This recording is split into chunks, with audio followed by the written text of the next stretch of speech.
안녕하세요. 속풀이 짬뽕 알뜰 세트입니다. 퍼거슨의 명언은 지금도 현재 진행형인데요. 어떤 장병부는 징병검사에서 4급 판정을 받았다고 페북에 올렸다가 친구가 안 가려고 열심히 뺀 보람이 있네 라는 댓글을 쓰는 바람에 결국 병무청 메이 눈한테 딱 걸려 군대에 끌려가기도 하고 뉴스에도 나왔습니다. 이번엔 이렇게 굳이 안 해도 될 말을 SNS에 올리면서 피곤하게 사는 사람들을 두 번째로 모아봤습니다. 그럼 한번 볼까요? 첫 번째는 한 화학과 학생입니다. 7년 전 일인데요. 한 트위터리아는 PPT 사진과 함께 월요일 과제 제출 전까지 3만 RT가 되면 이렇게 과제를 제출하겠습니다 라면서 트윗을 올립니다. 거기에 보면 조교가 아니었으면 황금 같은 주말을 편하게 보냈을 텐데 조교를 HCI 용액에다가 넣어버리고 싶다는 막말이 쓰여 있었는데요. 웃기려고 한 건진 모르겠지만 해당 트윗은 빠르게 리트윗이 됩니다. 그리고 이를 본 한 사람이 해당 교수님에게 메일을 쓰는데요. 문제 학생이 있다며 화학과 조교를 모욕하는 과제 인증샷을 올려 타인의 눈을 찌푸리게 하는 행동들을 한다고 고발을 한 것입니다. 치밀하게 학생의 아이디를 다음에 검색하여 해당 학생의 학교를 알아내서 보낸 건데요. 그렇게 학교의 명예를 훼손시키고 있으니 빠르게 조치를 해주셨으면 한다는 메일을 썼는데 정말로 해당 교수님은 조치를 취한다는 답장을 합니다. 그리고 바로 그 트윗 계정은 사라지고 맙니다. 다음은 베를린 장벽에 낙서한 사람입니다. 베를린 장벽은 독일의 분단을 상징했던 장벽으로 1989년 베를린 시민들에 의해 붕괴되었는데요.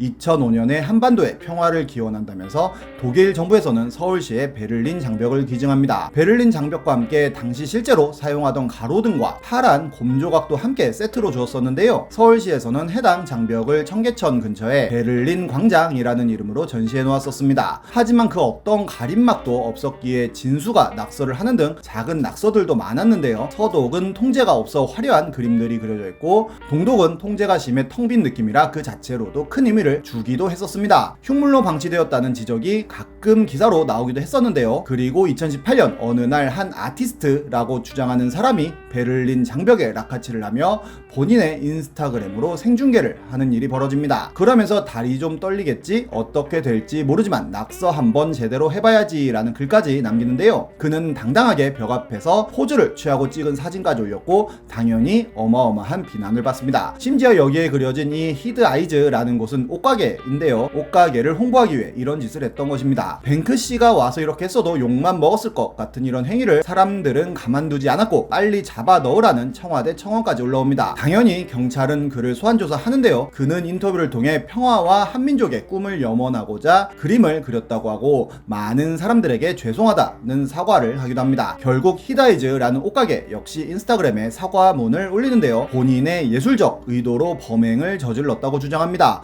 전문가들이 복원을 위해 검사를 하였지만 완벽한 복원은 사실상 불가능하다고 판단하였으며 결국 서울시는 최대한 재현하는 데 집중하기로 하였고 낙서꾼을 상대로 1,000만원의 민사소송을 진행하는데요. 결국 재판 끝에 벌금 500만원에 1,500만원의 배상금을 선고받습니다. 하지만 아직도 히다이즈 홈페이지에 들어가면 자랑스러운 듯이 낙서 과정이 크게 올라가 있기도 합니다. 여담이지만 대전의 엑스포 과학공원에 전시된 베를린 장벽 역시도 낙서로 떡칠이 되어 있는지도 모르는 사람이 많다고 하네요. 다음은 새언니 인스타 사건입니다. 2019년에 네이트판에 올라온 글인데요. 글쓴이는 인스타그램을 안 하다가 최근에 다시 시작하여 피드만 구경하다 어쩌다 보니 새언니의 피드에도 들어가게 되었는데 본인 집을 돌려가는 글을 몇 개 발견했다고 합니다. 시아버지가 사준 화장품인데 나는 안 맞더라며 돈으로 주세요 엉엉 하는 글이 첫 번째인데요. 아빠가 깜짝 선물 해주고 싶다고 백화점 가서 30대 여자 선물 줄 거라고 하고 추천받아서 사준 거고 마음에 안 들면 교환하라고 영수증까지 넣어 선물해 준 것이었다고 합니다. 그리고 글쓴이 졸업 기념 식사라는 글도 있었는데 대학교에 처음 가봤는데 본인도 공부 열심히 할 걸 하는 후회가 들었지만 글쓴이도 취직을 못했다며 대학원을 간다고 하는데 공부는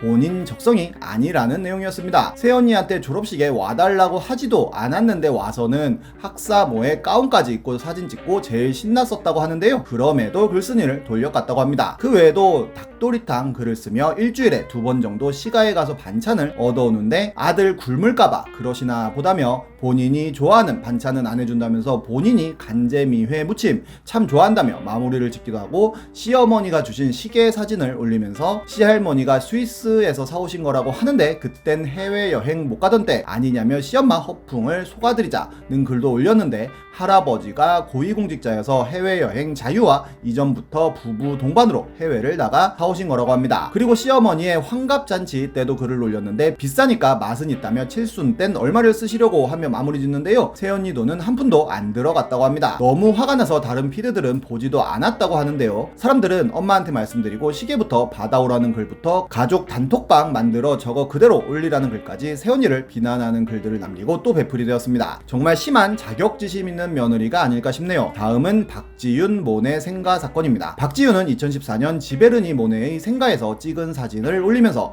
나의 진정한 버킷리스트가 완성되었다는 글을 올리는데요, 지베르니 모네의 집에선 사진 금지라지만 꼭 한 장 남길 수밖에 없었던 추억이라며 자랑스럽게 글을 남깁니다. 당연히 많은 사람들에게 비판을 받는데요, 그러자 그 사진을 삭제하더니 바로 다음날 한 연못 사진을 올리고는 여기는 사진 금지 아니지요 라며 아무 일도 없다는 듯이 글을 씁니다. 이에 대해 비판이 많아지자 다시 해명을 하는데요, 관리자가 특별한 제지를 하지 않아 괜찮겠지 하고 분위기에 휩쓸렸다는 해명이었습니다. 예전 영상에서 예정화가 전주 한옥 마을에서 출입금지 구역에 들어가 사진 한 장 찍어 올렸다가 아예 연예계를 떠난 일에 대한 이야기를 해드린 적이 있었는데 거의 비슷한 사건인 걸 생각하면 이때는 잘 넘어갔던 것 같습니다. 그리고 세월이 흘러 사회적 거리두기가 한창이던 2020년 3월 인스타에 가족 여행 사진도 올리는데요, 사람들이 사회적 거리두기 기간이라며 공인으로서 모범을 보여달라고 지적하자 요즘 이래라 저래라 프로 불편러들이 왜 이렇게 많냐며 남의 삶에 간섭 말라는 글을 올립니다. 논란이 더 커지자 인스타를 아예 비공개로 돌리는데요, 그러자 불똥은 남편인 최동석한테 튀었는데, 최동석은 KBS 간판 앵커로 당시에 한창 사회적 거리두기에 대해 누구보다 앞장서서 방송을 통해 홍보하고 있었기 때문입니다. KBS에 그의 출연을 중단하는 요구들이 우후죽순 올라왔고 결국 KBS에서는 그에게 주의를 주었으며 최동석 역시 반성하고 주의하겠다는 입장을 밝히기도 했습니다. 이후로도 인스타에 혐오 단어들이 들어있는 사진을 그대로 올리기도 하고 이전 영상에서 소개시켜드린 것처럼 노키즈존에 아이들을 데리고 가서 사진을 찍어 올렸다가 엄청난 비난을 받기도 하는 등 SNS 논란의 역사와 전통이 있는 방송인이기도 합니다. 다음은 한 서가앵쿡 알바입니다. 2017년 일인데요, 뜬금없이 서가앵쿡 알바가 한 가족들의 식사 사진과 함께 제발 비도 오는데 나와서 밥 먹지 말고 집에서 드세요, 바쁘기 싫어요 라는 글을 올립니다. 심지어 손님들의 얼굴조차 모자이크 하지 않고 올리기까지 했는데요, 이 게시물이 올라오자마자 엄청나게 많은 비난 댓글을 받았는데 한 사람이 이를 캡처하여 서가앵쿡 페이스북에 제보를 하기까지 합니다. 페이스북을 보다가 불쾌한 글이 있어서 이렇게 메시지 드린다며 서가앵쿡 알바생인지 직원인지 모르겠으나 언제나 화이팅 넘치는 모습 보기 좋다고 전달 바랍니다 라고 하였는데요, 바로 서가앵쿡 매니저는 페북을 통해 사과문을 올렸는데 해당 알바는 오늘부로 잘랐고 막을 방법이 없었으며 부디 선처해 주시면 감사드리겠고